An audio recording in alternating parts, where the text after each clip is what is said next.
त्वं शरणं ब्रजेश। खबर वन न्यूज चैनल पर सभी ज्योतिष जिज्ञासुओं का अभिनंदन है, आभार है। आप हमारे इस लोकप्रिय कार्यक्रम को देख रहे हैं, इसके लिए आप सभी श्रोताओं को बधाई। ज्योतिष कुंडली में आप आज का विशेष कार्यक्रम सुनेंगे कि हमारी कुंडली में पाप और श्राप कहाँ से उत्पन्न होते हैं। उत्पन्न एकादशी शनिवार का दिन है और शनि ही कर्मों के देवता हैं। शनि भगवान ही शिव हैं, शनि ही तीसरे नेत्र हैं और हमारे कई जन्मों के पाप और पुण्य और उनका फल हमें शनि भगवान के कुंडली में जिस स्थान पर बैठते हैं 3, 7 और 9 इन दृष्टियों से जहाँ देखते हैं, शनि की महादशा और शनि की 7.5 आपको सोने की तरह तपा देती है। आइए हम इस कुंडली में अपने पाप और श्राप का विवेचन करें। पाप राहु हमसे करवाते हैं और श्राप हमें केतु देवता देते हैं। अब आपकी जन्म कुंडली में ग्रहों के विवेचनों को देखिए कि राहु किस ग्रह के साथ बैठा है, वह उसी ग्रह के द्वारा किया गया पाप है जिसे आपको इस जन्म में भोगना है। मान लीजिए आपका राहु सूर्य देवता के साथ कुंडली के किसी भी भाव में बैठा हुआ है, तो आपके पिता के द्वारा किया गया ये पाप आपको इस जन्म में इस कुंडली में भोगना पड़ेगा। सूर्य सरकार को भी कहते हैं और सूर्य पुत्र को भी कहते हैं। इसलिए आपके पूर्व जन्म के पुत्रों ने, पूर्व जन्म में आपने सरकार में और पूर्व जन्म के आपके पिता ने जो भी अशुभ कर्म किए हैं, उनका फल आपको इस सूर्य और राहु ग्रहण के पाप के कारण भोगना पड़ेगा। यदि चंद्रमा के ऊपर राहु किसी भी भाव में बैठा हुआ हो, तो ये पाप आपकी माता द्वारा किया गया है। आपने अपनी माता, इस जिस राष्ट्र में आपका जन्म है उसके लिए किया है। आपके मन के द्वारा पाप किए गए हैं और आपकी बड़ी बहन के द्वारा ये पाप किए गए हैं, जिन्हें आपको इस जन्म में भोगना पड़ेगा। यदि चंद्र और राहु की युति आपकी कुंडली के किसी भी भाव में हो, ये ग्रहण दोष है। मंगल और राहु की यदि युति है तो ये अंगारक योग बनता है। मंगल जमीन को कहते हैं, मंगल भाई को कहते हैं और मंगल आपकी इस देह को भी कहते हैं।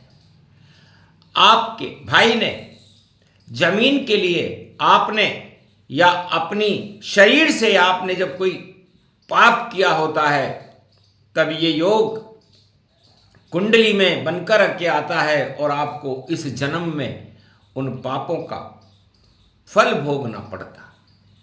यदि राहु बुध के साथ कुंडली में कहीं भी विराजमान है, तो बुध आपकी स्वयं की शिक्षा है, बुध आपकी बेटी है, बुध आपका व्यापार है, बुध आपके दोस्त हैं और बुध भगवान विष्णु भी हैं। आपकी जन्म कुंडली में ये पाप, जब आपने भगवान विष्णु के लिए उनकी पूजा में कोई पाप किया हो, अपने व्यापार में, अपनी व्यापार के संगठन में कोई पाप किया हो, आपने अपनी बेटी के लिए कोई पाप किया हो, आपके मित्र, महिला मित्र या पुरुष मित्र से कोई पाप किया हो, तो ये फल आपको पाप के रूप में इस जन्म में भोगने पड़ेंगे। यदि राहु गुरु के साथ विराजमान है तो इसे गुरु चांडाल दोष कहते हैं। ये पाप आपने स्वयं अपने गुरु के लिए किए गए हैं, अपने देह के लिए किए गए हैं, और जो ज्ञान आप संसार को विचलित करते थे उसमें आपने पाखंड का सहारा लिया है। तब ये गुरु राहु का चांडाल दोष का पाप आपको इस जन्म में भोगने को मिला है। शुक्र और राहु स्त्री के लिए, धन के लिए और भोगों के लिए जो पाप आपने किए हैं उनका परिणाम इस जन्म में आपको भोगना पड़ेगा। आपकी स्त्री, आपके भोग ये आपके लिए पाप बन गए हैं। भोगों की इच्छा, स्त्रियों की इच्छा आपको पतन के मार्ग पर ले जाएगी। यदि आपकी कुंडली में शुक्र और राहु, कई स्त्रियों से, पुरुषों से आपके संपर्क होंगे और वो पाप इस कुंडली में, ये राहु ये दिखा रहा है कि इन्होंने किसी स्त्री के धन को लूटा है, स्त्री के साथ व्यभिचार किया है या किसी भी तरह का कोई कुकर्म किया है, वो पाप आपको इस जन्म में भोगने पड़े। शनि आपका बड़ा भाई है, शनि आपका कर्म है। इसलिए जब आप अपने कर्मों के प्रति, अपने बड़े भाई के प्रति उनका पाप आपके सर पर चढ़कर बोल रहा है, यदि आपने अपने शुभ कर्म न करके जीवन में अशुभ कर्म किए हैं, यदि आपके बड़े भाई ने कोई पाप किया है तो उसका फल आपको इस जन्म में भोगना पड़ेगा। उसे शनि और राहु की युति कहते हैं। इस तरह आपकी जिंदगी में यदि राहु अकेला बैठा हुआ है तो वो पाप आपके दादा के द्वारा किए गए हैं और उनका फल आपको भोगना पड़ता है। ये पापों की श्रृंखला नवग्रहों के साथ आपको समझाई गई। अब आपकी कुंडली में यही ग्रह आपको श्राप भी देते हैं, जिसे केतु कहते हैं। यदि केतु सूर्य के साथ बैठा हुआ है तो आपके पिता ने, सूर्य राम वंश भगवान राम ने या भगवान सूर्य ने या आपके पुत्र ने आपको श्राप दिया है, तब आपकी कुंडली में ये योग बना है सूर्य केतु का। यदि आपकी कुंडली में चंद्रमा और केतु एक साथ है तो आपकी माता ने, आपकी बड़ी बहन ने आपको, आपकी मातृभूमि ने आपको श्राप दिया है कि तुम जिस देश में पैदा हुए उस देश के साथ आपने गद्दारी की, तब जाकर के ये योग आपकी कुंडली में श्राप बन करके आया है। इसे चंद्र केतु श्राप योग कहते हैं। सूर्य केतु भी एक श्राप योग है जो आपको अपने पिता के द्वारा दिए गए श्राप के कारण इस जन्म में भोगना पड़ेगा। बुध मंगल केतु, जब आपने अपने छोटे भाई और का श्राप लिया है या किसी आत्मा का श्राप लिया है तो वो आपको इस जन्म में भोगना पड़ेगा। ये मंगल केतु जिसकी भी कुंडली में होता है उसकी देह का ही ऑपरेशन हो जाता है, जगह जगह से काट दी जाती है उसकी शरीर को, डॉक्टर या चिकित्सक उसे काट देते हैं। कैंसर जैसे रोग भी इस योग में देखने को मिलते हैं या किसी भी तरह का ऑपरेशन इस योग से देखने को मिलता है।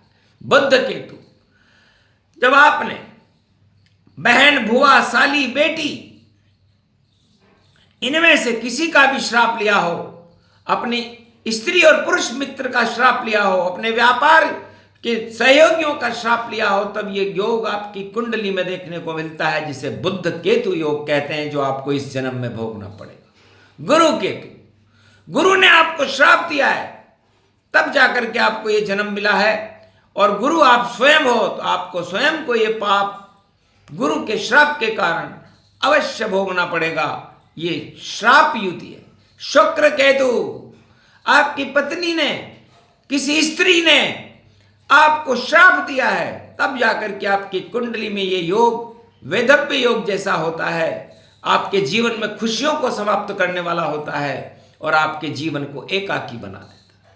शनि केतु, जब आपने अपने बड़े भाई का श्राप लिया हो, अपने कर्मों के कारण कोई श्राप लिया हो, तब शनि और केतु का योग आपकी कुंडली में आता है। एकांत में जीवन गुजारना पड़ता है, फकीरी में जीवन गुजारना पड़ता है। और यदि केतु अकेला बैठा हुआ हो तो आपके नाना का श्राप आपको मिला हुआ है। इस तरह आप अपनी कुंडली में पाप और श्राप की युतियों को अपनी कुंडली में देख करके स्वयं जानिए कि आपकी कौन से पाप हैं और कौन से श्राप हैं। जय श्री कृष्ण।